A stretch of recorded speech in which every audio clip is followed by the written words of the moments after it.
رمضان کے تعلق سے یہ جو مبارک سلسلہ شروع کیا گیا ہے، اس کا مقصد یہ ہے کہ ہم رمضان سے پہلے ہی رمضان کے لیے تیار ہو جائیں اور اس رمضان کو اپنے لیے مفید سے مفید تر بنائیں۔ اس سے پہلے جو دروس ہوئے وہ اس تعلق سے بہت کافی ہیں۔ البتہ مجھے حکم ہوا کہ میں بھی آپ سب حضرات کے سامنے کچھ گزارشات رکھوں۔ میں نے آپ کے سامنے جو آیت تلاوت کی، یہ سورہ توبہ کی آیت ہے۔ اس میں اللہ جل شانہ ارشاد فرماتے ہیں، ان عدۃ الشہور عند اللہ 12 شہرا فی کتاب اللہ۔ اللہ کے ہاں مہینوں کی گنتی 12 مہینے ہیں۔ یہ اللہ نے اسی وقت طے کیا ہے، یوم خلق السماوات والارض، جب اللہ نے اس آسمان کو پیدا کیا، زمین کی تخلیق کی، منہا اربعۃ حرم۔ ان 12 مہینوں میں اللہ جل شانہ نے 4 مہینوں کو حرمت بخشی، جن کو ہم حرمت والے مہینے کہتے ہیں، جن میں محرم ہے، رجب ہے، ذوالقعدہ ہے اور ذوالحجہ ہے۔ ان کو اللہ نے احترام بخشا ہے اس اعتبار سے کہ ان میں قتل و قتال جائز نہیں ہے۔ اسی طرح اللہ نے کچھ مکانوں کو بھی فضیلت بخشی ہے، ٹھیک اسی طرح جس طرح اللہ نے کچھ زمانوں کو فضیلت بخشی ہے۔ سب مہینے اللہ ہی نے پیدا کیے اور کچھ مہینوں کو بعض دوسرے مہینوں پر اللہ ہی نے فضیلت دی۔ اس پوری زمین کو اللہ نے بچھایا، اللہ نے بنایا، لیکن زمین کے کچھ حصوں کو اللہ نے دوسرے حصوں پر فضیلت بخشی۔ حدیث میں آتا ہے، اللہ کے رسول صلی اللہ علیہ وسلم نے ارشاد فرمایا، صلاۃ فی مسجدی ھذا افضل من 1000 صلاۃ فیما سوا الا المسجد الحرام۔ میری اس مسجد میں نماز پڑھنا دوسری مسجدوں کے مقابلے میں 1000 گنا افضل ہے۔ یعنی مسجد نبوی میں جو مسلمان نماز پڑھتا ہے اس کو 1000 گنا زیادہ ثواب ملتا ہے، اور مسجد حرام میں جو نماز پڑھتا ہے اس کے تعلق سے اللہ کے رسول صلی اللہ علیہ وسلم نے ارشاد فرمایا، وَصَلَاةٌ فِي الْمَسْجِدِ الْحَرَامِ أَفْضَلُ مِن 100,000 صَلَاةٍ فِيمَا سِوَا۔ اور جو مسجد حرام میں نماز پڑھتا ہے اس کو 1,00,000 نمازوں کا ثواب ملتا ہے۔ تو ان مسجدوں کو اور ان مکانوں کو اللہ ہی نے فضیلت بخشی ہے۔ ٹھیک اسی طرح اللہ نے بعض انسانوں کو دوسرے انسانوں پر فضیلت بخشی، اور بعض نبیوں کو دوسرے نبیوں پر فضیلت بخشی۔ نبی ہونے کے اعتبار سے تو سب برابر ہیں، آمن الرسل، ہم نے سب رسولوں پر ایمان لایا، لا نفرق بینہما، ہم تفریق نہیں کرتے۔ بحیثیت رسول تو سب برابر ہیں، ان کی اطاعت فرض ہے، وہ اللہ کا کلام لاتے ہیں۔ لیکن دوسری جگہ پر اللہ نے خود ہی ارشاد فرمایا، تلک الرسل فضلنا بعضهم علی بعض منہم من کلم اللہ ورفع بعضهم درجات۔ ہم نے بعض رسولوں کو بعض پر فضیلت بخشی، ان میں سے کچھ وہ ہیں جن کے ساتھ اللہ نے کلام فرمایا، وغیرہ وغیرہ۔ تو میں یہ عرض کرنا چاہ رہا ہوں کہ اللہ نے مہینوں کو پیدا فرمایا، لیکن اللہ ہی نے بعض مہینوں کو بعض پر فضیلت عطا فرمائی۔ اس کی ایک اور مثال میں آپ کے سامنے پیش کرتا ہوں، آپ سب کو یاد ہوگا، ہم پڑھتے ہیں والفجر ولیال عشر، اللہ رب العزت قسم کھاتے ہیں فجر کی اور 10 راتوں کی۔ ان 10 راتوں کو اللہ نے اور راتوں پر فضیلت بخشی ہے، یہ جو ذوالحجہ کی راتیں ہوتی ہیں۔ جس اللہ نے مسجد حرام کو فضیلت عطا فرمائی، جس اللہ نے مسجد نبوی کو فضیلت بخشی، ذوالحجہ کی 10 راتوں کو بہت فضیلت عطا فرمائی، اسی اللہ نے اس رمضان کو بھی پیدا فرمایا، اس کو بھی بنایا، اور اس کو دوسرے مہینوں پر بہت فضیلت عطا فرمائی۔ کیوں فضیلت عطا فرمائی؟ یہ اللہ خود ہی ارشاد فرماتے ہیں، شہر رمضان الذی انزل فیہ القرآن، یہ رمضان کا مہینہ وہ مہینہ ہے جس میں ہم نے قرآن نازل فرمایا۔ رمضان کے فضائل، اس میں جو ہم اعمال ادا کرتے ہیں ان کی کیا فضیلتیں ہیں، اس پر اس سے پہلے گفتگو ہو چکی ہے۔ جو بھی ہمارے مہمان اور اکابر علماء اس سے پہلے بیان فرما چکے ہیں، انہوں نے اس پر بہت اچھی گفتگو فرمائی ہے۔ مجھے جو عنوان دیا گیا ہے وہ یہ ہے کہ ہم رمضان میں اپنے گھروں کا ماحول کیسے بہتر بنائیں، کیسے دینی ماحول بنائیں۔ میں اس تعلق سے آپ کے سامنے کچھ گزارشات پوائنٹس کی صورت میں رکھنا چاہتا ہوں، لیکن اس سے پہلے میں ایک اہم بات کی طرف آپ سب کی توجہ اور اپنی توجہ مبذول کرانا چاہتا ہوں۔ وہ یہ ہے کہ ہم مسلمان اور دوسری قومیں، ہم میں فرق ہے۔ اس وقت اگر ہم پوری دنیا پر نظر ڈالیں، ایک طرف سے مسلمان ہیں اور دوسری طرف سے پوری دنیا کی تمام قومیں، انہوں نے ایک نظریے کو قبول کیا ہے۔ وہ نظریہ ویسٹ سے آیا ہے، وہ آئیڈیالوجی وہاں سے آئی ہے۔ دنیا کے جتنے بھی مذاہب ہیں آپ دیکھیں گے ان کے اکثر لوگ اسی رنگ میں رنگ چکے ہیں، اور بدقسمتی سے کہنا پڑتا ہے کہ ہم مسلمانوں کی ایک بہت بڑی تعداد، اچھی خاصی تعداد بھی اسی رنگ میں رنگ چکی ہے۔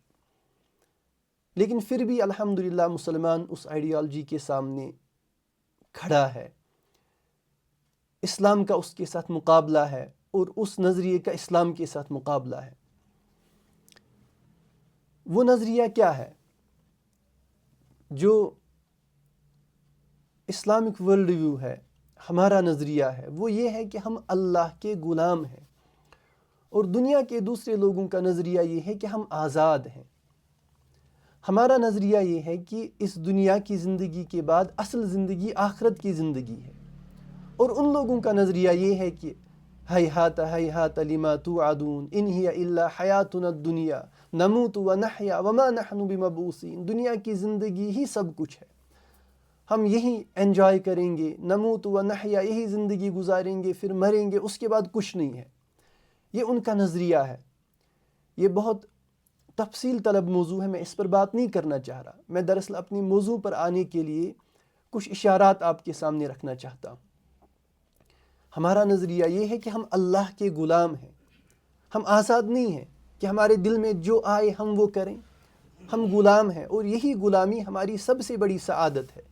اللہ کی غلامی ہماری سعادت ہے، رسول اللہ صلی اللہ علیہ وسلم کی غلامی ہماری سعادت ہے، اور دنیا کی قوموں کا نظریہ یہ ہے کہ وہ آزاد ہیں، اور ہمارا نظریہ یہ ہے کہ آخرت کی زندگی اصل زندگی ہے۔ فمن زحزح عن النار وادخل الجنہ فقد فاز، جو جہنم سے بچایا گیا اور جس نے جنت حاصل کی وہ کامیاب ہو گیا۔ یہ ہمارا نظریہ ہے، اور دنیا کی قوموں کا نظریہ کیا ہے؟ وہ بالکل ہر چیز دنیا کے اعتبار سے دیکھتے ہیں، دنیا کا نفع نقصان ان کے سامنے ہوتا ہے۔ تو یہ جو مجھے موضوع دیا گیا ہے، میں اس پر بات کرنے سے پہلے آپ کو یاد دلانا چاہ رہا ہوں کہ جب تک ہمارے دلوں کا رخ صحیح نہ ہو جائے، تب تک ہمارے سامنے کتنے ہی فضائل کیوں نہ بیان کیے جائیں، کوئی فرق نہیں پڑے گا۔ ہمارے سامنے 10 حدیثیں بیان کی جائیں، اگر ہمارا دل صحیح نہیں ہوا، ہمارے دل کا رخ صحیح نہیں ہوا، تب تک یہ حدیثیں ہم پر اثر انداز نہیں ہوں گی۔ کیا رخ ہونا چاہیے ہمارا؟ مثلا اللہ جل شانہ نے ارشاد فرمایا، ہم نے اپنے گھر والوں کو، اپنے بچوں کو، اپنے اہل و عیال کو یہ سمجھانا ہے کہ کتب علیکم الصیام، یہ اللہ کا حکم ہے۔ اللہ نے ارشاد فرمایا کہ ہم نے آپ پر روزے فرض فرمائے ہیں۔ ہم نے اپنے گھر والوں کو سمجھانا ہے کہ ہم آزاد نہیں ہیں، ہم اللہ کے غلام ہیں۔ اللہ نے اعلان کیا کہ میں نے آپ پر رمضان کے روزے فرض کیے، تو ہمیں کھانے پینے سے رکنا ہے۔ ہم یہ روزے کیوں رکھتے ہیں؟ اس کے پیچھے یہ فلسفہ ہے کہ اللہ نے فرمایا کہ آپ پر روزے فرض کیے گئے۔ یہ صرف ماحول کے اثر سے نہیں ہونا چاہیے۔ کبھی کبھار ایسا ہوتا ہے کہ ہم کوئی نیک کام انجام دیتے ہیں، لیکن اس کے پیچھے ماحول کا اثر ہوتا ہے۔ سب روزے رکھ رہے ہیں تو میں بھی روزہ رکھ رہا ہوں، سب یہ کام کر رہے ہیں تو میں بھی یہ کام کر رہا ہوں، لیکن اس کے پیچھے ایمان نہیں ہوتا، اس کے پیچھے احتساب نہیں ہوتا۔ ایمان اور احتساب کی کیفیت اگر پیدا ہو جائے پھر انسان کی زندگی کا رخ تبدیل ہوتا ہے۔ تو ہم اپنے گھر والوں کی ذہن سازی کریں، اپنے بچوں کو سمجھائیں کہ ہم روزے اس لیے رکھتے ہیں کیونکہ ہم اللہ کے غلام ہیں اور اللہ نے ہم پر روزے فرض کیے ہیں۔ اس کے ساتھ ایک اور حدیث ملائیے، اللہ کے رسول صلی اللہ علیہ وسلم نے ارشاد فرمایا، جس نے رمضان کے روزے رکھے ایمان کے ساتھ اور احتساب کے ساتھ۔ دوسری چیز ہمیں اپنے گھر والوں میں، اپنے بچوں میں احتساب کی چیز پیدا کرنی ہے، احتساب کی صفت پیدا کرنی ہے۔ جس طرح ایک تاجر ہوتا ہے، اس کا ایک ذہن ہوتا ہے، وہ نفع کے پیچھے بھاگتا ہے اور وہ اپارچونٹیز کو تلاش کرتا ہے کہ کہاں مجھے زیادہ نفع ملے گا۔ اسی طرح ایک ایمان والا وہ حریص ہونا چاہیے، ثواب کا لالچی ہونا چاہیے، آخرت میں نیکیاں کمانے کا لالچی ہونا چاہیے۔ اس کا ذہن فوراً اس طرف منتقل ہونا چاہیے کہ کہاں مجھے زیادہ ثواب ملے گا، میں وہ کام کروں۔ تو ہمیں اپنے گھر والوں کی، اپنے بچوں کی ذہن سازی کرنی ہے کہ یہ کتنا اچھا موسم آیا ہے۔ اس کے تعلق سے اللہ کے رسول صلی اللہ علیہ وسلم نے فرمایا، جس نے رمضان کے روزے رکھے ایمان کے ساتھ اور احتساب کے ساتھ۔ ایمان کس کو کہتے ہیں؟ جو میں نے ابھی عرض کیا، ہم اس لیے روزے رکھیں کہ اللہ نے روزے ہم پر فرض قرار دیے ہیں، اور احتساب کے ساتھ اس کا مطلب کیا ہے؟ ہم اس لیے روزے رکھیں کہ اس پر ہمیں ثواب ملے گا، اس پر ہماری آخرت بنے گی، اس پر اللہ ہم سے راضی ہو جائے گا۔ اس ذہن کے ساتھ ہم روزے رکھیں۔ یہ تو ایک بات ہو گئی کہ اپنے بچوں کی، اپنے گھر والوں کی ذہن سازی کریں کہ ہم اس لیے روزے نہیں رکھتے کہ سب لوگ روزے رکھ رہے ہیں، ہم اس لیے روزے نہیں رکھتے کہ ماحول بنا ہے روزوں کا، نہیں، اس کا پس منظر معلوم ہونا چاہیے۔ اس وقت اللہ نے ہم پر روزے فرض کیے ہیں تو ہم نے روزے رکھنے ہیں۔ کل کو اللہ کا کوئی اور حکم ہماری طرف متوجہ ہوگا تو ہم نے وہ حکم بجا لانا ہے۔ اگلے مہینے میں مثلا حج آنے والا ہے، حج کا موسم آنے والا ہے، اگر ہم صاحب نصاب ہیں تو جس طرح ہم نے رمضان میں روزے رکھے، اسی طرح اگر ہم صاحب نصاب ہیں یا ہمارے پاس استطاعت ہے حج کرنے کی، تو ہم اس وقت بھی یہ سمجھیں کہ ہم اللہ کے غلام ہیں، اللہ کا یہ حکم ہماری طرف متوجہ ہے، ہم نے حج کرنا ہے۔ زکوٰۃ ہے، ہم نے سمجھنا ہے، اگر ہماری ذہن سازی ہو گئی تو ہم یہ کہیں گے کہ جس طرح رمضان فرض ہے، جس طرح حج فرض ہے، اسی طرح زکوٰۃ بھی فرض ہے۔ تو یہ ذہن سازی ہم نے اپنے گھر والوں کی کرنی ہے، اپنے بچوں کی کرنی ہے، بڑوں کی کرنی ہے۔ دوسری بات، ہم کیسے اپنے گھروں کا ماحول بنائیں، اس تعلق سے دوسرا پوائنٹ یہ ہم نے عرض کرنا ہے کہ یہ رمضان اصل میں قرآن کا مہینہ ہے۔ شہر رمضان الذی انزل فیہ القرآن، اللہ نے اس میں قرآن نازل فرمایا ہے۔ یہ قرآن اللہ کی طرف سے، لقد انزلنا الیکم کتابا فیہ ذکرکم، ہم میں سے ایک ایک کے لیے اللہ نے اس کلام کو نازل کیا ہے، ہماری زندگی بنانے کے لیے، ہماری آخرت بنانے کے لیے، ہماری کامیابی کے لیے، دنیا اور آخرت کی کامیابیوں کے لیے اللہ نے اس کلام کو نازل کیا ہے۔ تو اس رمضان میں ہم اپنا ربط، اپنا تعلق پیدا کریں اس قرآن کے ساتھ، گھروں کا ماحول بنائیں، قرآن کی تلاوت ہو، قرآن کا ترجمہ ہو، قرآن کی تفسیر ہو، دن رات، جیسا کہ اللہ کے رسول صلی اللہ علیہ وسلم نے دعا فرمائی ہے، اللہم آنس وحشتی فی قبری، اللہم ارزقنی تلاوت القرآن آناء اللیل و آناء النہار، اے اللہ مجھے قرآن کی تلاوت نصیب فرما، آناء اللیل و آناء النہار، میں دنوں کو اس کی تلاوت کروں، میں راتوں کو اس کی تلاوت کروں، میں اس پر تدبر کروں، میں اس کو سمجھوں، میں اس کے احکام جانوں، پھر ان پر عمل کروں۔ تو ہم نے اپنے گھروں کا ماحول قرآنی ماحول بنانا ہے، اپنے بچوں کو قرآن کے ساتھ جوڑنا ہے۔ یہ تو دوسری بات ہوگی، میں اس پر آخر میں پھر سے انشاءاللہ کچھ گزارشات عرض کروں گا۔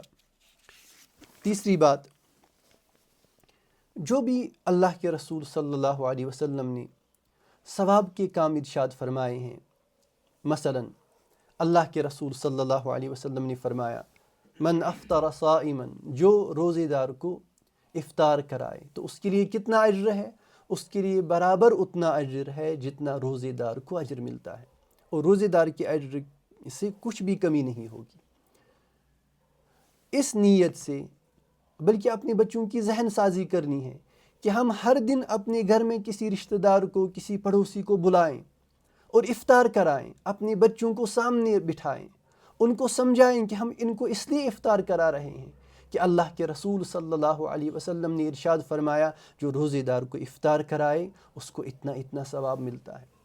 ان کا ذہن اس طرح بنے گا کہ ہمیں حریص بننا ہے نیکیوں کا، جہاں ہمیں نیکی ملے ہمیں اس کو چھوڑنا نہیں ہے، جہاں ہمیں موقع ملے ثواب کمانے کا ہمیں اس ثواب کو چھوڑنا نہیں ہے۔ ہم اس پر عمل کریں، اپنے گھروں میں بلائیں، لوگوں کو افطار کرائیں، اللہ صحابہ کو اجر عظیم عطا فرمائے، اپنی شان کے مطابق ان کو بدلہ عطا فرمائے۔ صحابی نے عرض کیا یا رسول اللہ صلی اللہ علیہ وسلم، ہم میں سے سب استطاعت نہیں رکھتے کہ ہم روزے دار کو افطار کرائیں۔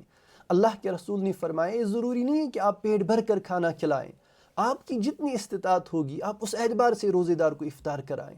مثلا آپ ان کو کھجور کھلا سکتے ہیں، آپ ان کو دودھ پلا سکتے ہیں، کچھ بھی نہ ہو تو آپ ان کو پانی کا ایک گھونٹ ہی پلائیں۔ لیکن اس سے پتہ چلتا ہے کہ ہمارا ذہن کیسا بنا ہے، ہمارے دل کا رخ صحیح ہے یا نہیں، ہم ثواب کے حریص ہیں یا نہیں، اس سے پتہ چلتا ہے۔ تو ہم یہ کام کریں، اپنے گھروں میں روزے داروں کو افطار کرائیں، اس سے بچوں کی تربیت ہوگی، وہ ہمیشہ آخرت کا نفع ذہن میں رکھیں گے۔ اسی طرح ہم صدقہ کریں، جس طرح میں نے ابھی عرض کیا مسجد حرام میں نماز پڑھنے کا ثواب 1,00,000 نمازوں کے برابر، مسجد نبوی میں نماز پڑھنے کا ثواب 1,000 نمازوں کے برابر۔ مختلف روایتیں آئی ہیں، میں نے ایک صحیح ترین روایت کو چنا ہے۔ اسی طرح اللہ کے رسول صلی اللہ علیہ وسلم نے فرمایا جو اس مہینے میں نفل کے ذریعے سے اللہ کا تقرب حاصل کرے تو اللہ اس کو فرض کا اجر دیتے ہیں۔ ہم صدقہ کریں گے، اپنے بچوں کے ذریعے سے کروائیں گے، ان کو بتائیں گے، چاہے ہماری استطاعت 10 روپے ہی کی کیوں نہ ہو، ہم ان کو بتائیں بیٹا ہم اور مہینوں میں بھی صدقہ کرتے ہیں، لیکن اس مہینے میں صدقہ کرنا بہت ثواب رکھتا ہے، بہت فضیلت رکھتا ہے۔ یہ کچھ مواقع ہوتے ہیں، کچھ سیزنز ہوتے ہیں جن میں ہم نے اپنی آخرت زیادہ بنانی ہے۔ اپنے بچوں کو پیسے دیں کہ بچوں ان کو بانٹو، غریبوں میں، فقراء میں ان کو بانٹو، ان کا مزاج بنے گا۔ اور خود بھی صدقہ کریں، بچے ہمیں دیکھ کر سیکھ جائیں گے۔ ٹھیک اسی طرح اگر ہم دوسرے مہینوں میں فرائض کا اہتمام کرتے تھے اور نوافل نہیں پڑھتے تھے، اس مہینے میں ہم نوافل پڑھیں اور اپنے گھر والوں کے سامنے پڑھیں، جو بھی ہمارے گھر کے افراد ہیں، بچے ہیں، ہمارے دوسرے متعلقین ہیں، ان کے سامنے پڑھیں اور ان کو بتائیں، زبانی حال سے بھی زبانی قال سے بھی۔ ایک تو وہ ہماری نمازوں کو دیکھ کر خود سمجھ آئیں گے، لیکن ان کی ذہن سازی کریں، ان کو بتائیں کہ دیکھیں بچوں اس رمضان میں یا اس موسم میں، اس مہینے میں ایک نفل کا ثواب ایک فرض کے برابر ہوتا ہے، ایک فرض کا ثواب 70 فرائض کے برابر ہوتا ہے، لہٰذا ہم اس میں زیادہ سے زیادہ نوافل پڑھیں گے۔ ہم اپنے بچوں کو اپنے ساتھ بٹھائیں اور اپنے ساتھ ان کو نوافل پڑھائیں، ان کی ذہن سازی ہوگی۔ میں اس پر ایک واقعہ عرض کرتا ہوں، بہت سادہ سا واقعہ ہے، شاید آپ میں سے بہتوں نے سنا ہوگا اور کچھ ایسے بھی ہوں گے جنہوں نے نہیں سنا ہوگا، لیکن میں آپ کو یہ سمجھانا چاہتا ہوں، اللہ مجھے بھی سمجھائے، آپ کو بھی سمجھائے کہ صحابہ کا ذہن کیسے کام کرتا تھا۔ دراصل ان کے دل کا رخ صحیح تھا۔ صحابہ کی ایک جماعت اللہ کے رسول صلی اللہ علیہ وسلم کی خدمت میں حاضر ہوتی ہے۔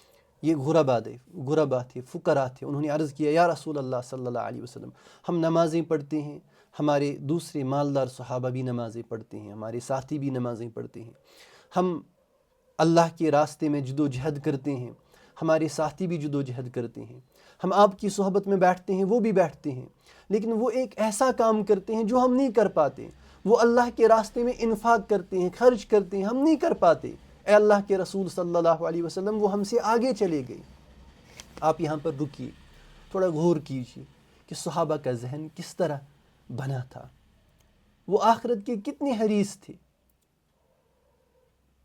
ہم اس وقت کمپٹیشن میں پڑے ہوئے ہیں، الہاکم التکاثر، ہم کمپٹیشن میں پڑے ہوئے ہیں، لیکن کس کمپٹیشن میں؟ دنیاوی کمپٹیشن میں۔ کیا ہم کبھی اس اعتبار سے فکر مند ہوئے کہ ہمارا فلاں دوست نیکیوں میں ہم سے بہت آگے بڑھ گیا، ہم اس سے پیچھے رہ گئے؟ یہ ذہن ہمارا نہیں بنا ہے، یہ احتسابہ جو اللہ کے رسول صلی اللہ علیہ وسلم نے بیان فرمایا کہ جس نے رمضان کے روزے ایمان اور احتساب کے ساتھ رکھے، یہ احتساب یہی ہے۔ اصل میں یہ احتساب صرف رمضان میں نہیں ہونا چاہیے، تو ایک ٹریننگ ہے۔ یہ احتساب ہماری پوری زندگی میں ہونا چاہیے۔ بزرگ اور بڑے اکابر علماء اس کی مشق کرایا کرتے تھے، اس کی تربیت کرتے تھے اپنی سالکین کو، اپنے شاگردوں کو۔ ہم میں احتساب نہیں رہا ہے اور ہم میں وہ ایمانی جذبہ نہیں رہا ہے، اس کو اور پیدا کرنے کی ضرورت ہے، پھر سے اس کو تازہ کرنے کی ضرورت ہے۔ ایمانی جذبہ، احتساب والی زندگی، اللہ سے مانگنا چاہیے کہ اے اللہ ہمیں احتساب والی زندگی عطا فرما۔ اللہ رمضان آنے والا ہے، ہمیں وہی ایمان اور احتساب والا رمضان نصیب فرما۔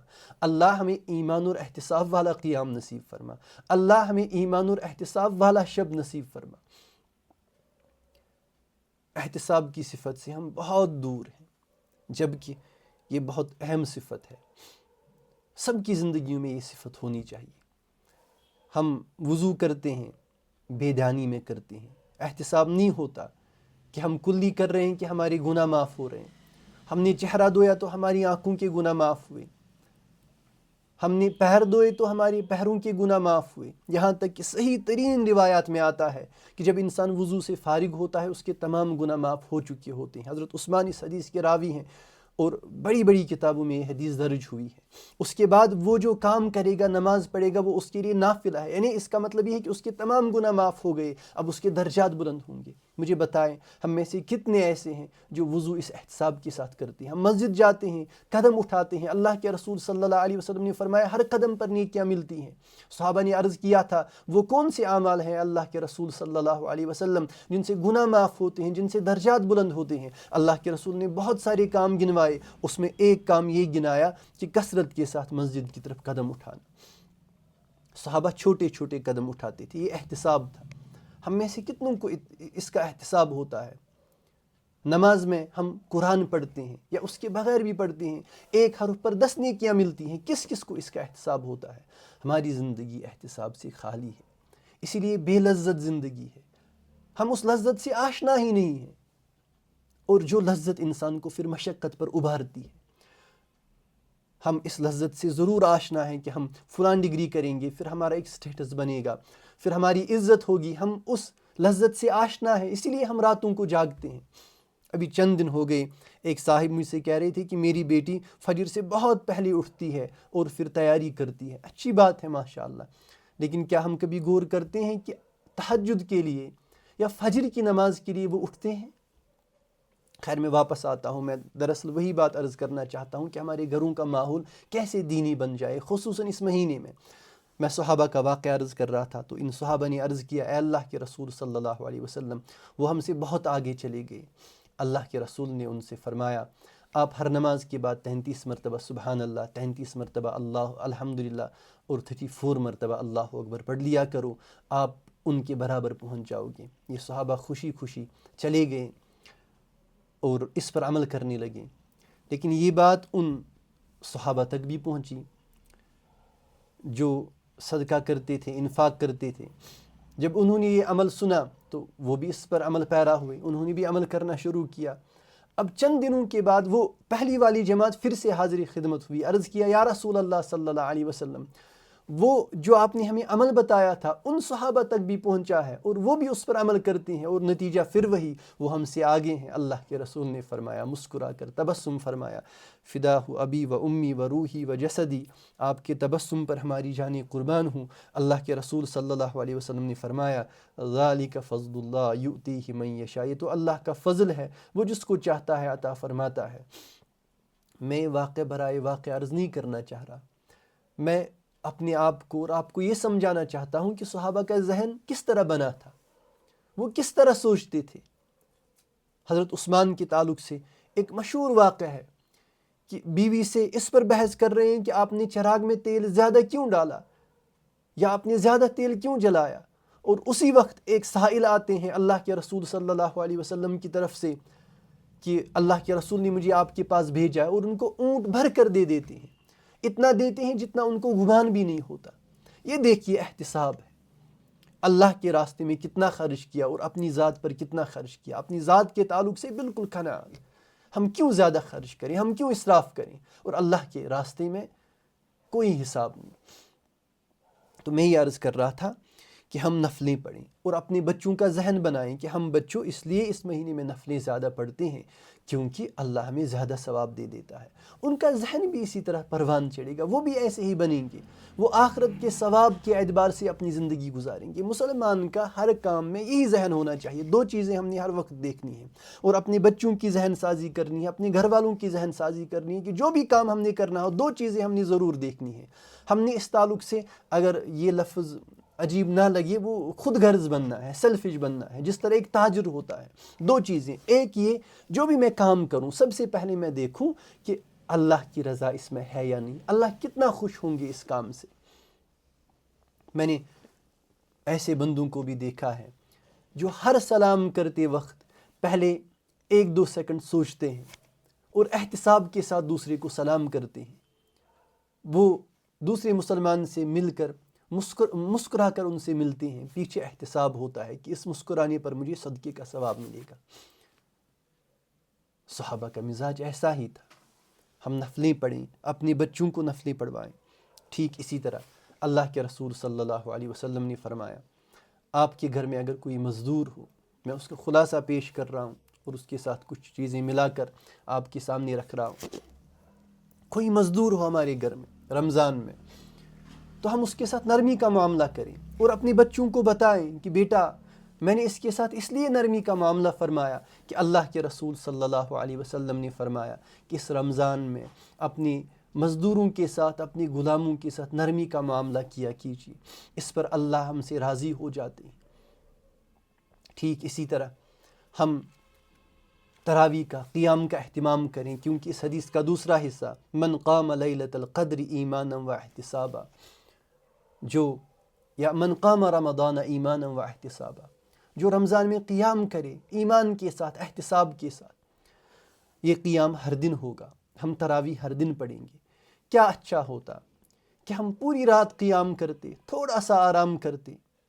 اللہ کرے ایسا مزاج بن جائے ہمارا کہ ہم راتوں کو قرآن کے ساتھ مشغول رہیں، ہم راتوں کو قیام کے ساتھ رہیں۔ ورنہ ہماری تراویحیں کیا ہوتی ہیں؟ دیکھیں ہماری جو تراویح ہوتی ہے اس سے پورا پتہ چلتا ہے کہ ہمارا ذہن کیسا ہے۔ ہمارے اکثر نوجوان، اللہ کرے جو ہمارے نوجوان اس وقت سن رہے ہیں اور جو آگے سنیں گے وہ ایسا نہ کرتے ہوں، لیکن ہر بستی میں ہم نے یہی دیکھا کہ بعض نوجوان اس چکر میں کہ ہم جلدی تراویح پڑھ لیں گے، اپنی مسجد کو چھوڑ کر دوسری مسجدوں میں جاتے ہیں، ہم وہاں جلدی تراویح پڑھیں گے، 20 کو چھوڑ کر 8 پڑھ لیتے ہیں، اور وہ جو 8 پڑھنے والے ہوتے ہیں وہ 8 بھی اپنی مسجدوں میں نہیں پڑھتے۔ میں یہاں پر کوئی مسئلہ کی بحث نہیں چھیڑنا چاہتا، تمام مسالک کا احترام اپنی جگہ، میں اس ذہن کی بات کر رہا ہوں۔ ایک ذہن یہ ہے کہ میں اس جگہ تراویح پڑھوں گا جہاں لمبا قیام ہو تاکہ میرا اس حدیث پر عمل ہو جائے، اور ایک ذہن یہ ہے میں اس مسجد میں نماز پڑھوں جہاں میں 10 منٹ میں 8 رکعتیں پڑھ سکتا ہوں۔ یہ ذہن ہے۔ اچھا، اگر ذہن وہ نہیں بنا جو صحابہ کا بنا تھا، اور جو میں نے پہلے عرض کیا کہ آخرت آخرت آخرت ہر وقت، میں جو ابھی عرض کر رہا تھا کہ ہر کام میں ہم دو چیزوں کو دیکھیں، ایک اللہ کی رضا، اللہ اس سے راضی ہوگا یا ناراض ہوگا، اس عمل سے میں اللہ کے کتنے قریب جاؤں گا۔ اللہ کے رسول صلی اللہ علیہ وسلم دعا کیا کرتے تھے، اے اللہ میں آپ سے اس عمل کا سوال کرتا ہوں جو مجھے آپ کے قریب کرے، من القول او عمل او فعل او النیہ، یا اللہ ہر اعتبار سے میرا کوئی قول ہو، میرا عمل ہو، میری نیت ہو، میرا کوئی بھی کام ہو، میں آپ سے ان کاموں کا سوال کرتا ہوں، ان اقوال کا سوال کرتا ہوں، ان افعال کا سوال کرتا ہوں جو مجھے آپ کے قریب کریں۔ ایک تو یہ ہم دیکھیں، اور دوسرا آخرت کا فائدہ دیکھیں، آخرت کا فائدہ دیکھیں۔ ہمارے بعض احباب تو ایسے ہیں،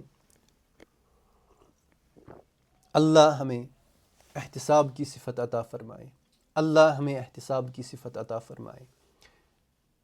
یہ احتساب کی صفت دوسرے لفظوں میں احسان کی صفت ہے، جس کو اللہ کے رسول صلی اللہ علیہ وسلم نے فرمایا ان تعبد اللہ کأنک تراہ۔ میں ایک واقعہ عرض کرنا چاہ رہا تھا لیکن چھوڑ دیتا ہوں۔ وقت کی کمی کی وجہ سے میں آگے بڑھتا ہوں. اپنے بچوں کو اپنے ساتھ لے جائیں، ان کو سمجھائیں. میں شاید پہلے تراویح پڑھا کرتا تھا جس طرح عام لڑکے تراویح پڑھتے ہیں، جلدی جلدی اور تھک جاتے ہیں. لیکن جب کچھ لوگوں کی صحبت میں بیٹھے، اللہ رب العزت نے سعادت نصیب فرمائی، توفیق بخشی، کچھ لوگوں کی صحبت میں بیٹھے ایک رمضان سے پہلے. اس کے بعد جو رمضان آیا تو میں نے جو تراویح پڑھی، میری ایک مرتبہ بھی نگاہ نہیں اٹھی گھڑی کی طرف کہ کتنے بجے ہیں. میں اس وقت سمجھا ہوں کہ بڑوں کی صحبت کیا ہوتی ہے، نیک لوگوں کی صحبت کیا ہوتی ہے. تو ہم اپنے بچوں کو سمجھائیں، اپنے گھروں میں ان کو سمجھائیں، اپنے ساتھ ان کو مسجد لے جائیں، ان کو بتائیں یہ جو قیام ہم کرتے ہیں تراویح میں، اس پر کتنا ثواب ملے گا، ایک ایک حرف سننے پر ہمیں کتنا ثواب ملے گا، تراویح کے ایک ایک سجدے پر ہمیں کتنا ثواب ملے گا. اللہ کی قسم اگر احتساب کی صفت ہم میں آ جائے تو بہت ساری بحثیں خود ہی ختم ہو جائیں گی. یہ کرنا ہے، یہ کرنا ہے، بہت ساری بحثیں خود ہی ختم ہو جائیں گی اگر احتساب کی صفت ہم میں پیدا ہو جائے. انسان وہ چیز اختیار کرے گا جس میں اس کو ثواب زیادہ ملتا ہو. انسان بہانے بنا کر اس چیز پر نہیں آئے گا. اندر سے نفسانی خواہش ہوتی ہے اور باہر سے کچھ اور دلیل ہوتی ہے. یہ دراصل دل کے رخ کا مسئلہ ہے، نیت کا مسئلہ ہے. ہمارا رخ صحیح نہیں ہے. اور دوسرا کام ہم یہ کیا کریں، دوسری چیز ہم یہ دیکھا کریں کہ اس میں مجھے آخرت میں کتنا ثواب ملے گا. اب دیکھیں اللہ نے ہمیں لالچ دلائی ہے ثواب کی، ہر چیز پر ثواب کی لالچ دلائی ہے. آپ جنازہ پڑھو گی آپ کو 1 قیرات کا ثواب ملے گا. آپ 1 حرف پڑھو گی قرآن کا آپ کو 10 ثواب ملیں گے. آپ نماز پڑھو گی آپ کو اتنا ثواب ملے گا. یہ ثواب کی لالچ میں کام کرنا یہ کوئی برا کام نہیں ہے. یہ جو بعض لوگ کہتے ہیں کہ اور وہ طنز بھی کرتے ہیں اس پر کہ ثواب کی نیت سے کام کرنا یہ تو بالکل بے وفائی ہوگی. ہرگز نہیں. ثواب کی لالچ تو اللہ قرآن میں دیتا ہے. تو ہم خود بھی قیام کریں، اپنے بچوں کو بھی ساتھ لے جائیں. اور ہماری مستورات، ہماری مائیں بہنیں اس میں بہت کوتاہی کرتی ہیں. ہم تسلیم کرتے ہیں کہ وہ بہت مشغول ہوتی ہیں، ان کو بہت کام کرنا پڑتا ہے. لیکن اگر اس کام میں بھی وہ احتساب سے، مثلا میں نے ابھی عرض کیا جو روزے دار کو افطار کرائے اس کو اتنا ثواب ملے گا. اگر ہماری مائیں بہنیں گھر میں اس نیت سے کھانا پکائیں، اس نیت سے افطاری کی تیاری کریں، جو بھی وہ بناتے ہیں کہ میں اپنے گھر والوں کو، اپنے بچوں کو، اپنے شوہر کو، اپنے والدین کو کھانا کھلاؤں گی، ان کے لیے افطاری تیار کروں گی اور مجھے اللہ ثواب دیں گے، تو کیا اللہ اس کو ثواب نہیں دے گا؟ یقیناً دے گا. وہ یقیناً مشغول ہوتی ہیں لیکن وہ بھی ثواب کی امید میں، اللہ کی رضا کی تلاش میں تراویح کا اہتمام کریں. تو اس سے انشاءاللہ ہمارے گھروں کا ماحول دینی بن جائے گا. ٹھیک اسی طرح شب قدر، من قام لیلۃ القدر ایمانا و احتسابا، لیلۃ القدر میں جو قیام کرے ایمان کے ساتھ اور احتساب کے ساتھ. ایک بہت اچھی مثال بیان کیا کرتے ہیں ہمارے علماء، بلکہ شاید کہیں میں نے اس کو پڑھا بھی ہوگا. حضرت شیخ زکریا علیہ الرحمہ نے شاید اس کو فضائل میں نقل بھی کیا ہے. اگر مثلا اپنی زبان میں عرض کرتا ہوں، ہو سکتا ہے مجھے وہ پورا یاد نہ ہو. اگر مثلا اعلان ہو جائے کسی بستی میں کہ فلاں بادشاہ، فلاں وزیر، فلاں شخص 1,00,000 روپے بانٹنا چاہتا ہے اور وہ اس کو دے گا جس کو وہ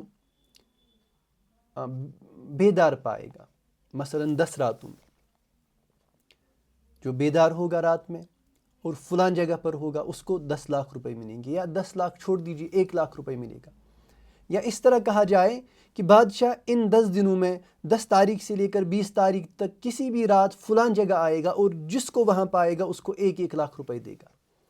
لیکن یہ طے نہیں ہے کہ وہ کس رات آئے گا. اس نے کہا ہے کہ میں 10 راتوں میں سے کسی بھی رات آ سکتا ہوں، اور جو اس میدان میں ہوگا، جو فلاں جگہ ہوگا، ان سب کو میں 1,00,000 روپے دوں گا. آپ مجھے بتائیں ایمانداری کے ساتھ کتنے لوگ ایسے ہیں جو اس 1,00,000 کی لالچ میں 10 کی 10 راتیں جگیں گے؟ بالکل جگیں گے. اور یہ لاکھوں میں لوگ ہوں گے جو 1,00,000 روپے کی لالچ میں 10 راتیں جگیں گے. لیکن اللہ نے کیا فرمایا؟ لیلۃ القدر خیر من 1,000 شہر.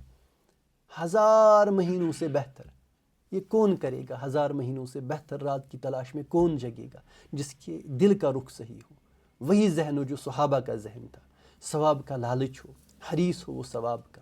تو ہم لیلۃ القدر کے تعلق سے خود بھی بہت چوکنا ہو جائیں اور اپنے گھر والوں کو بھی سمجھائیں۔ کل بھی ایک روایت کا تذکرہ آیا درس کے دوران، ڈاکٹر صاحب تذکرہ کر رہے تھے، رسول اللہ صلی اللہ علیہ وسلم آخری 10 راتوں میں اپنا کمر کس لیتے تھے اور اپنے گھر والوں کو بھی جگاتے تھے۔ وَأَيْقَظَ أَهْلَهُ آیا ہے غالباً اس حدیث میں، اپنے گھر والوں کو بھی جگایا کرتے تھے، خود بھی جگتے تھے۔ لیکن بدقسمتی سے میں نے اپنے کچھ شاگردوں کو دیکھا جو ہمارے مکتب میں پڑھتے ہیں، میں نے دیکھا کسی ملک میں میچ ہوتا تھا اور اس کی ٹائمنگ ہمارے ملک کی ٹائمنگ سے بہت مختلف ہوا کرتی تھی۔ میں نے اللہ کی قسم ان کو رات کے 2 بجے اٹھتے دیکھا ہے، خود دیکھا نہیں، پھر اگلے دن ان سے سنا ہے کہ آج ہم 2 بجے اٹھے، کیوں؟ میچ دیکھنے کے لیے، پھر پوری رات جگے ہیں۔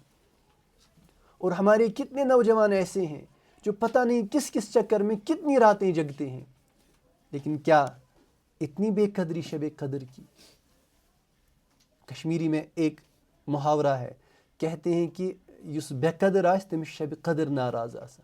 اصل میں قدر ہونی چاہیے، رمضان کی قدر، شب قدر کی قدر ہونی چاہیے، رمضان کی راتوں کی قدر ہونی چاہیے۔ اسی طرح ہمارے گھروں کا ماحول کیسے بنے گا؟ ہم خود بھی ان 10 راتوں کا اہتمام کریں اور اپنے گھر والوں سے اہتمام کرائیں، اپنے بچوں سے اہتمام کرائیں۔ میں نے دیکھا ہماری مسجد میں کچھ ایسے افراد بھی ہیں جو اپنے بچوں کو ساتھ لے کر آتے ہیں، وہ بچے بھلے ہی پھر سو جائیں لیکن ان کے ذہن میں ایک بات بیٹھ گئی کہ یہ کیسی رات ہے، وہ بچے سو جائیں، اس میں کوئی حرج نہیں۔ ٹھیک اسی طرح ہم سحری کا اہتمام کریں اور اپنے بچوں کو بھی سحری کے وقت اٹھائیں۔ اگر 9 10 11 سال کے بچے ہیں، ہم ان کو اٹھائیں سحری کے وقت، ہم ان کو بتائیں کہ یہ سحری کیا ہے۔ اللہ کے رسول نے فرمایا کہ اللہ نے سحری میں برکت رکھی ہے، اے مسلمانوں سحری کیا کرو، سحری کے وقت کچھ کھایا کرو، اس میں برکت ہے۔ اہل کتاب اور ہمارے درمیان یہی فرق ہے، ان کے روزوں میں سحری نہیں ہوا کرتی تھی، ہمارے روزوں میں سحری ہے۔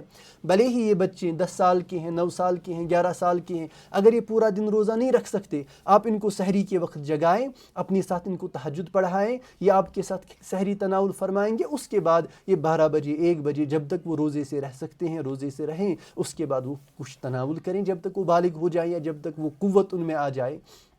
لیکن ان کو پتہ چلے گا اہتمام کتنا ہے رمضان کا ہمارے گھر میں۔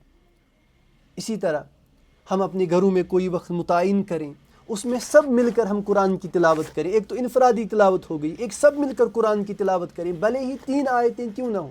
ہمارے گھروں کا ماحول اس سے بنے گا، اور پھر اس کو باقی رکھیں، اس تسلسل کو نہ توڑیں۔ رمضان کے بعد اس کو باقی رکھیں، 3 آیتیں 2 آیتیں ہم اپنے گھروں میں تلاوت کیا کریں، سب مل کر تلاوت کیا کریں۔ اسی طرح ہم رمضان میں اپنے گھروں کا ماحول بنائیں، سب مل کر بچے بڑے بوڑھے چھوٹے ہم دعا کیا کریں ایک ساتھ، اگر ہو سکے تو اجتماعی دعا کیا کریں، اپنے گھر کی ضروریات اللہ سے مانگا کریں۔ اگر ایسا ممکن نہ ہو تو انفرادی طور پر اس وقت ماحول بنائیں کہ اس وقت دعا کا وقت ہے، سب دعا میں لگ جائیں۔ چھوٹے بچے بھی پھر اپنے معصوم ہاتھ اٹھاتے ہیں جب بڑوں کو دیکھتے ہیں۔ اسی طرح کوئی وقت متعین کریں ہم اپنے گھروں میں جس وقت ہم سب مل کر ذکر کیا کریں۔ اس رمضان میں اس کی شروعات کریں اور پھر اس کا تسلسل باقی رہے رمضان کے بعد بھی۔ اور ایک بات، ہم اپنے موبائل کو بالکل طلاق دے دیں، وہ جو 3 مرتبہ طلاق دینا ہے وہ دے دیں۔ رمضان میں بھی اگر ہم موبائل کے ساتھ وقت گزاریں گے، اللہ پھر ہمارے حال پر رحم فرمائے، پھر کیا کہا جا سکتا ہے؟ اتنی قیمتی راتیں، اللہ رحم فرمائے۔ ہمارا مزاج بہت بگڑا ہے، میں اسی لیے عرض کرتا ہوں جب بھی مجھے اس طرح موقع ملتا ہے بات کرنے کا، میں اصل موضوع سے پہلے اس پر زور دینے کی کوشش کرتا ہوں کہ ہمارے دل کا رخ صحیح ہو جائے۔ اصل میں ہمارے دل کا رخ صحیح نہیں ہے۔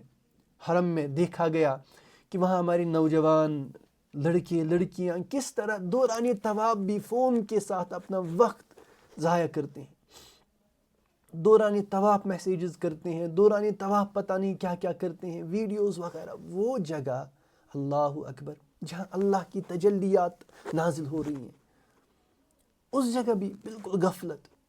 جب دل کا رخ صحیح نہ ہو تو پھر مطاف میں بھی اور مسجد حرام میں بھی انسان غافل ہوتا ہے۔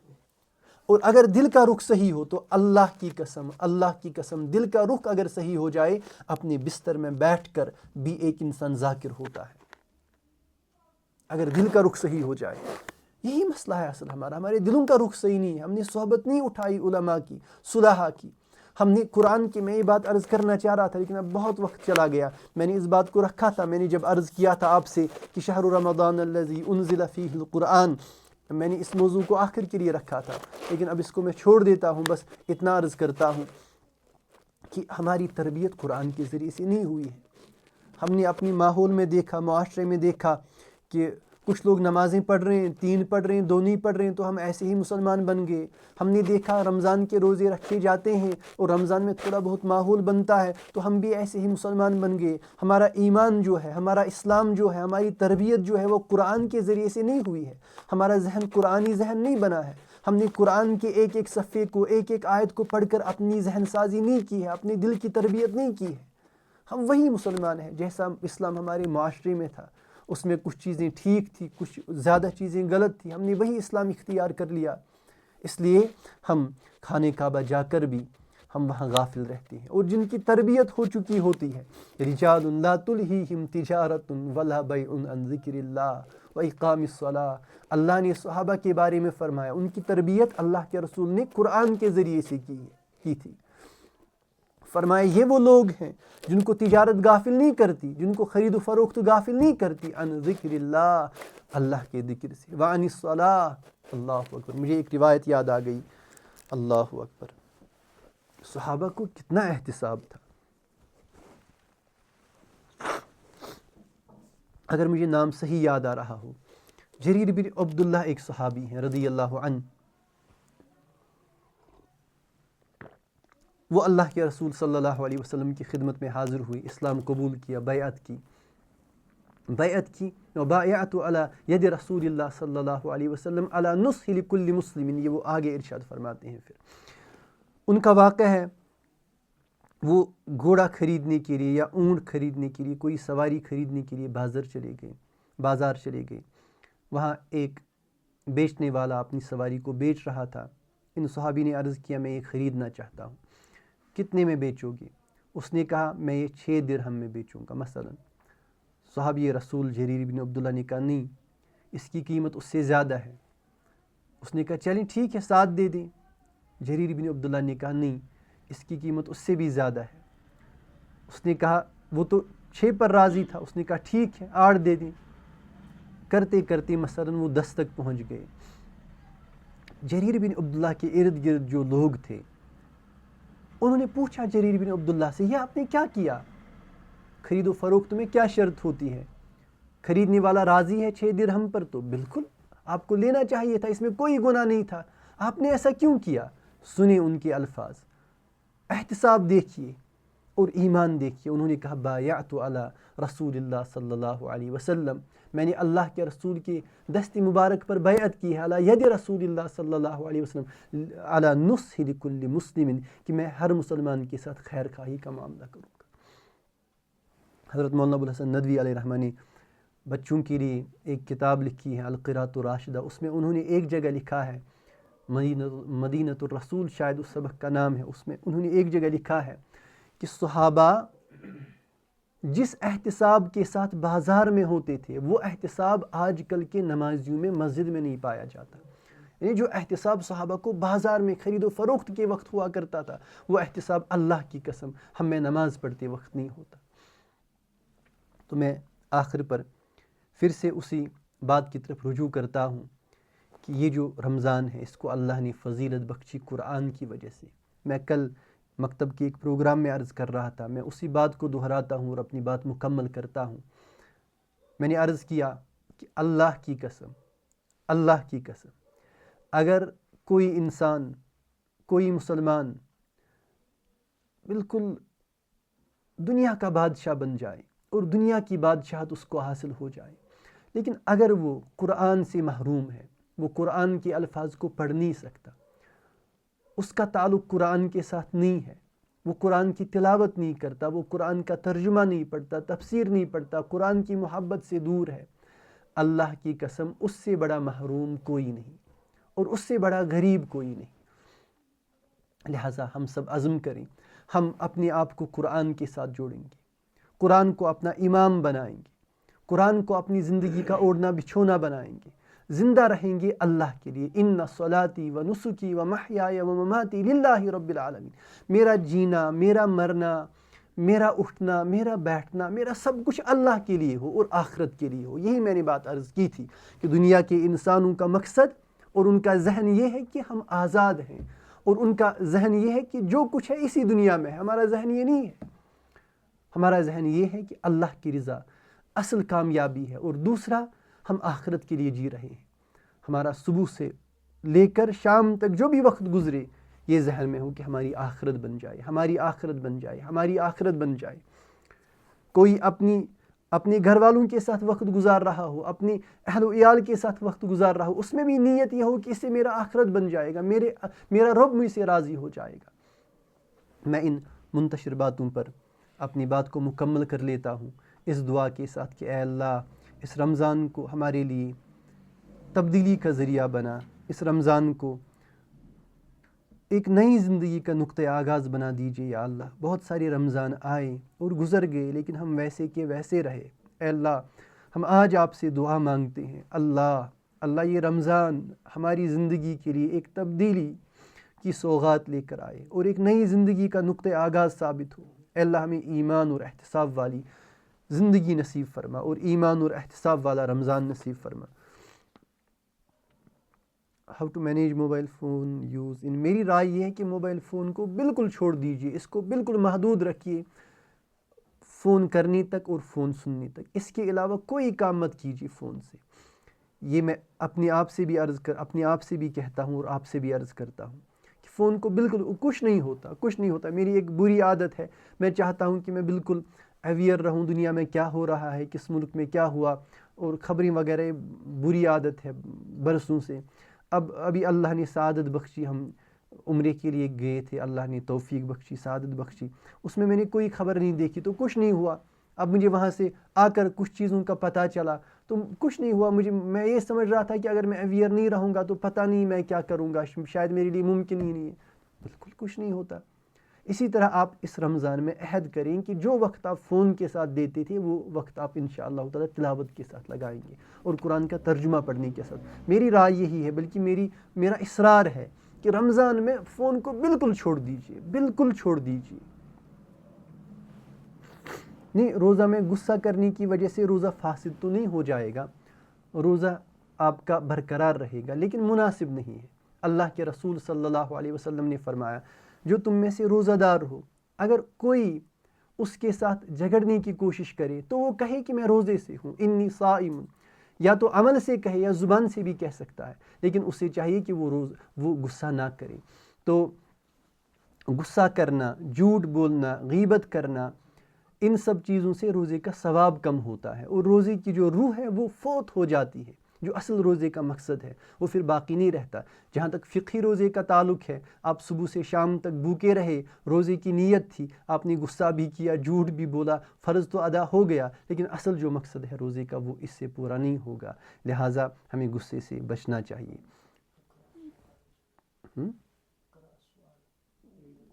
اچھا، یہ سوال تھا جس کا میں جواب دے رہا تھا، روزے میں غصے کی وجہ سے کیا روزہ فاسد ہو جائے گا؟ اس کا جواب میں نے دے دیا۔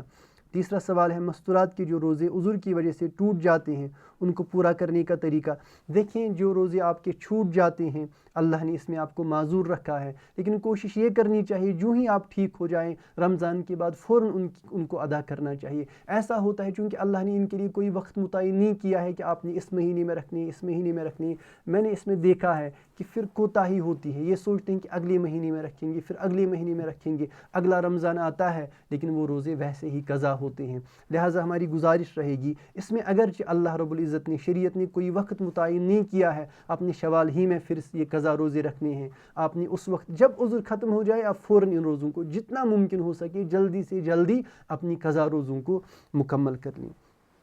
شعبان کے مہینوں میں روزوں کی فضیلت دیکھیں، شعبان کے مہینے میں اللہ کے رسول صلی اللہ علیہ وسلم بہت کثرت سے روزہ رکھا کرتے تھے۔ حضرت عائشہ صدیقہ رضی اللہ عنہ کی روایت ہے کہ میں نے اللہ کے رسول صلی اللہ علیہ وسلم کو کبھی 2 مہینہ مسلسل روزہ رکھتے نہیں دیکھا سوائے شعبان اور رمضان کے، یعنی رمضان تو فرض ہوتا ہی ہے لیکن اللہ کے رسول صلی اللہ علیہ وسلم بہت مرتبہ شعبان کا پورا مہینہ روزے سے رکھتے تھے، پورے شعبان کا روزہ رکھتے تھے۔ یہ اللہ کے رسول صلی اللہ علیہ وسلم کا عمل ہے، مبارک عمل ہے۔ لیکن اللہ کے رسول صلی اللہ علیہ وسلم نے ہمیں منع کیا کہ 15 شعبان کے بعد آپ میں سے کوئی روزہ نہ رکھے، ہاں الا یہ کہ جس کی عادت ہو، مثلا پیر، اسی طرح جمعرات ان کی عادت ہو تو اس میں کوئی حرج نہیں ہے، لیکن عام طور پر 15 شعبان کے بعد روزہ رکھنے سے روکا گیا ہے۔ اسی طرح جو شعبان کی آخری تاریخ ہے اس میں بھی روزہ رکھنے سے روکا گیا ہے۔ تو بہتر یہ ہے کہ انسان ان دنوں میں رمضان کی تیاری میں لگ جائے، ذہنی اعتبار سے تیار ہو جائے۔ شاید اللہ کے رسول صلی اللہ علیہ وسلم نے اس لیے بھی فرمایا ہو، اس میں بہت ساری حکمتیں ہو سکتی ہیں لیکن شاید ایک حکمت یہ بھی ہو کہ کہیں ایسا نہ ہو کہ یہ شعبان میں روزے رکھ کر کمزور ہو جائے، پھر رمضان میں یہ سست پڑ جائے۔ بہتر یہ ہے کہ 15 شعبان کے بعد ریسٹ لے لے، 15 شعبان کے بعد روزے نہ رکھے، پھر رمضان جب آئے پھر بہت قوت کے ساتھ اور جذبے کے ساتھ یہ روزہ رکھے۔ دعا in the end for some minutes, دعا تو ہو گئی۔ اچھا، لڑکی کو کس عمر میں چہرے کا پردہ کرنا چاہیے؟ تو اس تعلق سے عرض یہ ہے کہ اگرچہ جو بھی شریعت کے احکام ہیں وہ ہم پر تب نافذ ہوتے ہیں جب ہم بالغ ہو جائیں، نابالغ پر یعنی نابالغ شریعت کا مکلف نہیں ہوتا، لیکن جیسا میں نے ابھی عرض کیا تھا کہ کوشش یہ کریں کہ بلوغت سے پہلے ہی ہم اپنے بچوں سے روزے بھی رکھوائیں اور اسی طرح ہم اپنی بچوں سے پردہ بھی کروائیں۔ بلوغت سے پہلے ہی ان کو اس چیز کی عادت ڈالیں، اگرچہ ان کو گناہ نہیں ہوگا اگر بلوغت سے پہلے وہ پردہ نہیں کرتی، لیکن پھر جب بالغ ہو جائیں گی تو فوراً اس وقت پردہ کرنا یہ پھر ممکن نہیں ہوتا، لہٰذا پہلے ہی اس کی تیاری ہونی چاہیے۔ مثلا بچی 9 سال کی ہو گئی، 10 سال کی ہو گئی تو اب ہمیں عادت ڈالنی چاہیے اس کے بال کھلے نہ رہیں اور کپڑے ڈھیلے ڈالے ہوں جس طرح شریعت نے ہمیں مکلف کیا ہے۔ پھر جب بالغ ہو جائے پھر پورا حجاب ہونا چاہیے، چہرے کا بھی پردہ ہونا چاہیے۔ احتساب کیا ہوتا ہے؟ دیکھیں، احتساب یہ ہوتا ہے کہ ہم کوئی بھی عمل کریں اس کے ثواب کو ذہن میں رکھ کر، جیسا میں نے ابھی عرض کیا ہم بھی وضو کرتے ہیں، یہ بھی وضو ہو گیا بغیر احتساب کے، اور ایک وضو وہ ہوتا ہے انسان جذبے سے وضو کرتا ہے کہ وضو کرنے سے میرے گناہ معاف ہو جائیں گے، اس کو کہتے ہیں احتساب۔ ہم بھی مسجد کی طرف دوڑ کر جاتے ہیں، چل کر جاتے ہیں، ہم بھی کچھ قدم اٹھاتے ہیں جتنی مسجد دور ہو، اور بغیر احتساب کے ایسے ہی، اور ایسے بھی بندے ہیں جو ایک ایک قدم پر سوچتے ہیں کہ ایک قدم اٹھانے پر مجھے نیکی ملتی ہے، میرے گناہ معاف ہوتے ہیں، میرے درجات بلند ہوتے ہیں، وہ لذت لیتے ہیں ان قدموں کا اور وہ مزہ لیتے ہیں کہ میرے گناہ معاف ہو رہے ہیں۔ ہم بھی سجدہ کرتے ہیں، ہمیں احتساب نہیں ہوتا کہ ہم اللہ کے سامنے سجدہ کر رہے ہیں، اور کچھ ایسے بندے ہیں وہ یہ سمجھ رہے ہوتے ہیں کہ اللہ میری دعا سن رہا ہے، سبحان ربی الاعلیٰ سن رہا ہے۔ تو کسی بھی عمل کا ثواب ذہن میں رکھ کر اس عمل کو انجام دینا، اس کو احتساب سے تعبیر کیا جاتا ہے اور اس کو احتساب کہا جاتا ہے۔ ٹھیک ہے، تو ہمیں ہر عمل میں احتساب کا خیال کرنا چاہیے۔ مثلا ہم دعا پڑھتے ہیں کھانے سے پہلے اور کھانے کے بعد، الحمدللہ الذی اطعمنا وسقانا، یا میں دوسری دعا پڑھوں الحمدللہ الذی اطعمنی ھذا الطعام ورزقنی من غیر حول منی ولا قوہ۔ ہماری عادت ہوتی ہے تو عادتاً ہم نے دعا پڑھ لی، تو یہ تو بغیر احتساب کے پڑھنا ہوا۔ اور ایک یہ ہے، ایک انسان جانتا ہے اللہ کے رسول نے فرمایا، ریاض الصالحین میں روایت ہے، جو کھانے کے بعد الحمدللہ الذی اطعمنی ھذا الطعام ورزقنی من غیر حول منی ولا قوہ، جو یہ دعا پڑھتا ہے اس کے گناہ معاف ہوتے ہیں۔ تو ایک وہ بندہ ہے جو اس دعا کو اس نیت سے پڑھتا ہے اور احتساب ہوتا ہے، استحضار ہوتا ہے، خیال ہوتا ہے میں یہ دعا پڑھوں گا میرے گناہ معاف ہو جائیں گے، اس کو کہتے ہیں احتساب۔ ہم سلام کرتے ہیں دن میں 10 بار 20 بار، سب لوگوں کو سلام کرتے ہیں، تو لیکن احتساب نہیں ہوتا، ذہن میں نہیں ہوتا اس پر مجھے ثواب ملیں گے۔ کبھی السلام علیکم کیا، کبھی السلام علیکم ورحمۃ، لیکن کچھ ایسے بندے ہوتے ہیں جو پورا سلام کرتے ہیں، السلام علیکم ورحمۃ اللہ وبرکاتہ، اور یہ سلام کرتے کرتے ان کے دل میں یہ خیال ہوتا ہے میں پورا سلام کروں گا مجھے 30 ثواب ملیں گے، اس کو کہتے ہیں احتساب۔ اور اکثر لوگ بغیر احتساب کے سلام کرتے ہیں. کچھ اللہ کے ایسے بندے بھی ہیں جو احتساب کے ساتھ سلام کرتے ہیں، اس نیت کے ساتھ مجھے اس پر ثواب ملے گا. کچھ لوگ جنازے میں شریک ہوتے ہیں کہ سب ہوتے ہیں میں بھی ہو جاؤں، لیکن کچھ لوگ اس لیے جنازے میں شریک ہوتے ہیں، ایک تو اس مسلمان کا حق ہے اور دوسرا مجھے جنازے پر ایک قیرات کا ثواب ملے گا. اس کو کہتے ہیں احتساب. تو ہمیں ہر کام میں احتساب کا خیال رکھنا چاہیے. امت میں اتحاد کیسے قائم ہو؟ اللہ اکبر.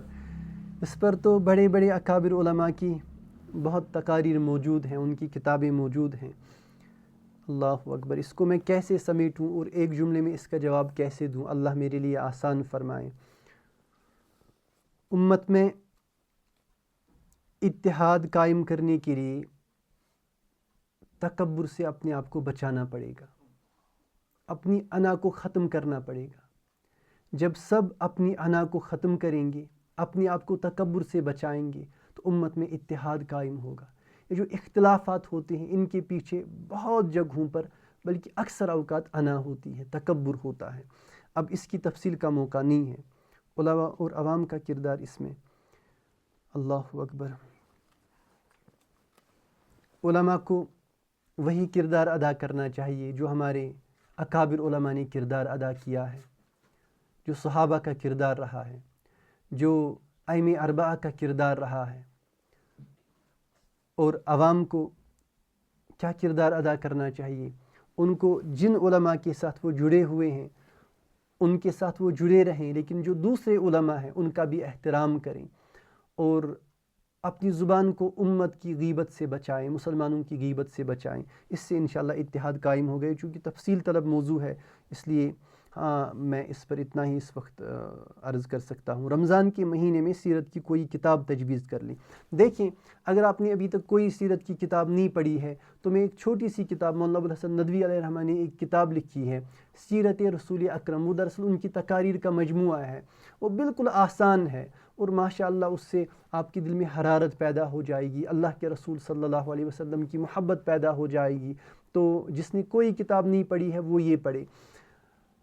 اگر کسی کی لیول اس سے اوپر ہے تو وہ الرحیق المختوم پڑھ لیں. اگر کسی کی لیول اس سے بھی اوپر ہے تو وہ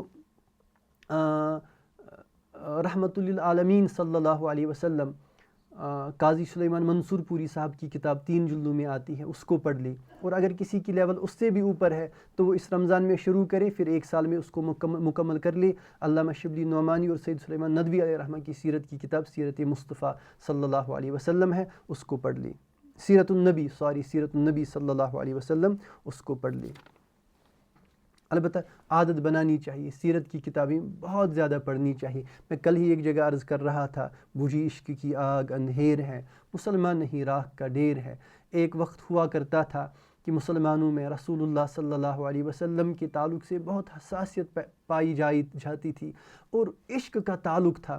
چاہے مسلمان کتنا ہی کمزور ہوتا لیکن اللہ کے رسول صلی اللہ علیہ وسلم کے ساتھ بہت گہرا تعلق ہوتا تھا. لیکن اب ہم دیکھتے ہیں وہ تعلق نہیں رہا ہے. اس کی بہت ساری وجوہات ہیں، لیکن اس میں ایک وجہ یہ بھی ہے کہ یسنی الزانی سکیہ تسمانی. جب ہم نے اپنے نبی صلی اللہ علیہ وسلم کو پڑھا نہیں، ان کی مبارک سیرت کو پڑھا نہیں، تو کیسے ان کی محبت پیدا ہو جائے گی؟ اگر مسجد میں حافظ صاحب کو رمضان میں مکمل قرآن پڑھنے کے لیے کہیں لیکن عوام اعتراض کرے تو کیا کریں؟ عوام کی ذہن سازی کرنی چاہیے، ان کو سمجھانا چاہیے. اگر اچھے انداز میں ان کو سمجھایا جائے گا، دیکھو لوگوں، آپ قرآن سنو گے، قرآن کا ایک حرف پڑھنے پر آپ کو 10 نیکیاں ملیں گی. آپ کتنے حروف سنیں گے اس رمضان میں، یعنی اس تراویح میں پورا قرآن مکمل ہوگا، آپ کو کتنا ثواب ملے گا. ان کی ذہن سازی کریں، ان سے کہیں کہ لوگوں کیا آپ نے زندگی میں کبھی مکمل قرآن سنا ہے؟ نہیں سنا ہے. آپ کیوں اس موقع کو ضائع کریں گے؟ کیا پتہ اگلے سال آپ زندہ رہیں نہ رہیں. ذہن سازی سے اختلاف نہ کریں، لڑائی جھگڑے کی نوبت بالکل نہ آنے پائے. بدقسمتی سے رمضان میں ہماری مسجدوں میں لڑائی جھگڑے شروع ہوتے ہیں، یہ کتنی بدقسمتی کی بات ہے. اللہ ہم سب پر رحم فرمائے. مثبت انداز میں، پازیٹیو انداز میں ہم ان کی ذہن سازی کریں اور امید ہے کہ وہ ضرور انشاءاللہ تعالی مانیں گے. اگر نہیں بھی مانیں تو پھر کوئی تدبیر اختیار کرنی چاہیے، پھر جو مناسب لگے وہاں. تو یہ تو پھر الگ الگ کنڈیشنز ہوتی ہیں، اس کو دیکھ کر جواب دیا جا سکتا ہے. میرے خیال میں اتنا کافی ہے، سوالات کے جوابات بھی آ گئے. اور منتشر باتیں بھی ہو گئیں. یہ جو ہمارے اکابر علماء نے ابھی تک بیان فرمایا، حضرت مولانا عدنان صاحب ندوی دامت برکاتہم نے، مولانا سید ارشد حسین صاحب ندوی نے، اور حضرت مفتی عبدالرشید صاحب نے، اور اسی طرح ان کے بیانات ہوئے. اور کل ہمارے رفیق، ہمارے دوست ڈاکٹر زرق صاحب بیان فرما رہے تھے. تو یہ ماشاءاللہ بہت کافی شافی ہیں. میں اپنے تعلق سے کیا عرض کروں، یہ تو حکم تھا، ہم حاضر ہو گئے. بس اللہ سے دعا کرتا ہوں آپ سب بھائیوں اور بہنوں کی برکت سے، اور جو بھی ہمارے سننے والے ہیں، مجھے بھی اور آپ سب کو بھی ایمان اور احتساب کی دولت سے نوازے. آمین یا رب العالمین. وصلی اللہ تعالی علی النبی الکریم وعلی آلہ وسلم تسلیما.